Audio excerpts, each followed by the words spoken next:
स्वागत है जीवित परमेश्वर के जीवित हजूरी में। आमीन। जितना लंबा और ऊंचा ब्लेसिंग उतनी लंबी और ऊंची। बोलो, आज जो कुछ मैं सुनूं मेरी जिंदगी में फल लेके आए। आमीन।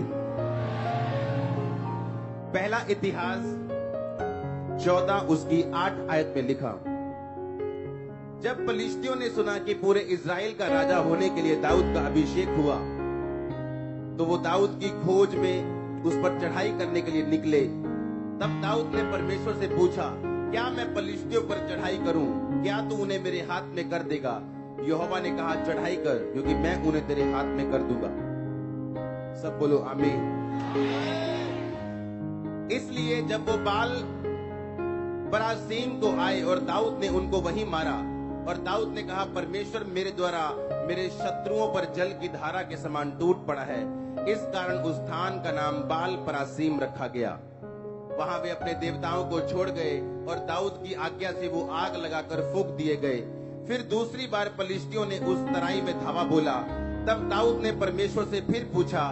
परमेश्वर ने उससे कहा, उनका पीछा मत कर, उनसे मुड़कर तूत के वृक्षों के सामने से उन पर छापा मार।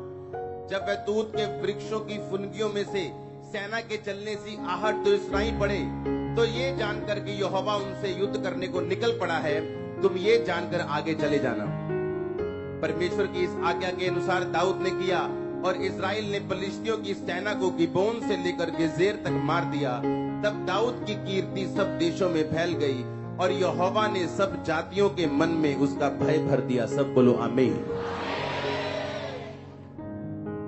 हर जीत का कोई ना कोई सीक्रेट जरूर होता है, हाँ या ना? आप ध्यान से समझना। जीत निर्भर करती है आपका संबंध परमेश्वर के साथ कैसा है, इस चीज के ऊपर। हर एक विक्ट्री का क्या है एक सीक्रेट। आपने पास्ट में, पिछले दिनों में मेहनत की, आप सफल हुए कि नहीं? पर अगर आपको आज सफल होना है, आपको आज भी मेहनत करनी पड़ती है, हाँ कि ना? बाइबल बताती है, विश्वासी को एक आज्ञा दी गई कि तेरे सिर पर तेल की कमी क्या हो ना हो। तेरे सिर पर तेल की कमी ना हो। क्यों? तेल की खासियत यह है, जब आप उसको रिफिल नहीं करेंगे वो उड़ जाएगा। अगर आप अपने बाइक की सर्विस टाइम से नहीं करवाएंगे, पुराना तेल सड़ जाएगा। अगर तेल को खुला छोड़ देंगे वो उड़ जाएगा। दाऊद ने कहा, परमेश्वर क्या मैं जाऊं? परमेश्वर कहता, जा, सामने से जा। वो सामने से गया और उनको मारा, वो भाग गए। अब दूसरी बार फिर लड़ाई करने के लिए आए। फिर दाऊद सामने से जा रहा था। परमेश्वर ने कहा, नहीं, इस बार सामने से नहीं जाना। वो देख साइड पे शहतूत के वृक्ष लगे, उनमें से होकर उन पर छापा मारना, और तब मारना जब तू वृक्षों के पास बैठा हो और तुझे किसी व्यक्तियों के चलने की आवाज चर चर करके पैरों की जब पत्तों पे सुनाई दे, तब जाना। तब तू ये सोच लेना कि यहोवा की सेना तेरे आगे आगे चली गई है उनका नाश करने के लिए। सुनो ध्यान से। बहुत से लोग आपको मिलेंगे, बताएंगे, सन 1990 में मेरी मिनिस्ट्री बड़ी शानदार थी, बड़े मिरेकल्स होते थे, बड़े लोग बचे मेरे द्वारा, फलाने एरिए, टमकाने एरिए। आज मैं फेल हूं। आपको मिलेंगे ऐसे सर्वेंट। वो झूठ नहीं बोल रहे कि किसी टाइम पे वो बड़े सफल थे, लेकिन प्रॉब्लम ये है, मेंटेन करना भूल जाना और अपने तेल को नया ना करना, परमेश्वर के साथ अपनी सहभागिता को कायम ना रखना। इसीलिए शैतान आपको पाप देगा, व्यभिचार देगा, जो वो कर सकता होगा वो करेगा, ताकि आपका संबंध प्रभु के साथ टूट जाए और आप कभी वो ना सुन सके जो परमेश्वर चाहता है। और आपकी जीत इस चीज में है कि क्या आप प्रभु को सुन पा रहे हो कि नहीं। इमेजिन करो अगर दाऊद ने जब सुना था कि हाँ तू चढ़ाई कर, और वो सामने से चढ़ाई करके जीत गया, सोचो उसके बाद दाऊद पाप कर लेता और परमेश्वर की आज्ञा को फिर वो ना सुन पाता और फिर सामने से चढ़ाई करता, क्या वो जीत पाता। आज कुछ विश्वासी इस तरह के हैं। पहले उनकी लाइफ में प्रभु ने काम किया, संबंध टूट गया, अब वो पुराना फॉर्मूला लगा रहे हैं फास्टिंग का, पुराना फॉर्मूला लगा रहे हैं किसी और चीज का। वो पुराना फॉर्मूला किसी काम का नहीं जब तक परमेश्वर उस फॉर्मूले में जान ना डाले, अपनी हुजूरी ना डाले। अगर परमेश्वर ने मुझको बोला कि लोग आएंगे, इतने आएंगे कि तू संभाल नहीं सकता, इतने लोग आएंगे, सुनो ध्यान से। अब मैं उस आज्ञा को सुन रहा हूं, इवेंजलिज्म कर रहा हूं, पोस्टर लगा रहा हूं, और लोग आएंगे क्योंकि प्रभु ने कहा आएंगे। पर एक बंदा जिसको प्रभु ने नहीं कहा कि लोग आएंगे, अगर वो पोस्टर लगाए, इवेंजलिज्म करे, कोई असर नहीं होगा।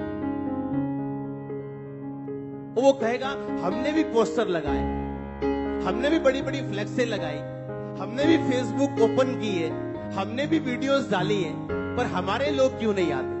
क्योंकि तुम प्रभु से नहीं सुन रहे हो और मैं सुन रहा हूं, ये फर्क। मेहनत तब सफल है जब परमेश्वर साथ है। आपके आइडियाज तब सफल हैं अगर परमेश्वर साथ है। आपके बिजनेस तब सफल हैं अगर परमेश्वर साथ है। मैं बड़ा हैरान हुआ थर्सडे, परमेश्वर ने एक व्यक्ति को प्रोफेटिक वर्ड के द्वारा बाहर निकाला और बोला कि यहां एक व्यक्ति है जिसके स्कूल में एक दिक्कत है, ऐसा ऐसा कुछ। और एक बंदा बाहर आके बोलता है कि मैंने एक स्कूल शुरू किया था किसी बड़ी कंपनी के साथ, और अब लैंड ओनर कुछ प्रॉब्लम कर रहा है और वो स्कूल प्रोजेक्ट खत्म होने को आ रहा है। और जब मैंने उसको प्रोफेटिक वर्ड देने लगा, परमेश्वर ने कहा रुक, इससे ऑफिस में बात करना, इसको कुछ चीजों पे सही करके उसके बाद इसको वर्ड देना। जब वो ऑफिस में आया, उसने मुझे बताया कि सिर्फ इतने सालों से मसीह में होते हुए, मुझे नहीं जानता था वो, ना मैंने कभी उसका नाम सुना, ना प्रॉब्लम सुनी, प्रभु ने मुझे बताया, कहता सिर्फ 2 महीने से मैं अपना टाइथ दे रहा हूं, सिर्फ 2 महीने से। सालों से क्रिश्चियन है, और जैसे ही टाइथ शुरू किया, परमेश्वर ने आवाज निकाल के बाहर किया उसको, और अब उसकी टेस्टिमनी आएगी। मुझे मालूम है कितने मेरी बात को समझ रहे हैं। परमेश्वर ये चाहता है कि आप उसके वचन पे चलें, आप उसको फॉलो करें, आप व्यभिचार छोड़ें, चोरियां छोड़ें, चकारियां छोड़ें, कब्जे छोड़ें नाजायज। अगर आप नहीं छोड़ेंगे तो आप उस व्यक्ति की तरह जिसने पहली बात प्रभु की सुनी थी और सफल हुआ था, पर उसके बाद कुछ नहीं हुआ। आप बोलेंगे, फिर शक करेंगे, क्या वो परमेश्वर था या इत्तेफाक हुआ था? वो इत्तेफाक नहीं था, वो प्रभु था जिसने बात की थी, जिसने गवाही दी थी, जिसने छुड़ाया था। पर आपको रिन्यू करना है। दाऊद देखो, उसकी जीवन की सफलता का राज उसकी परमेश्वर के साथ सहभागिता थी।